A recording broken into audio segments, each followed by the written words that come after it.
Feature 1. Automatic Exam Mode Switch. The default exam mode is set to Adult ABD, but if you need to examine the thyroid, place the transducer on the thyroid area. Tap the iTouch Plus icon. The system will automatically detect the thyroid anatomy and switch to the appropriate exam mode, while also optimizing image parameters for the best performance. This feature supports liver, kidney, thyroid, and carotid imaging.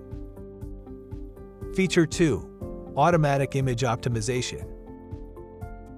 Tap the iTouch Plus icon. The system will automatically optimize the image parameters in B mode.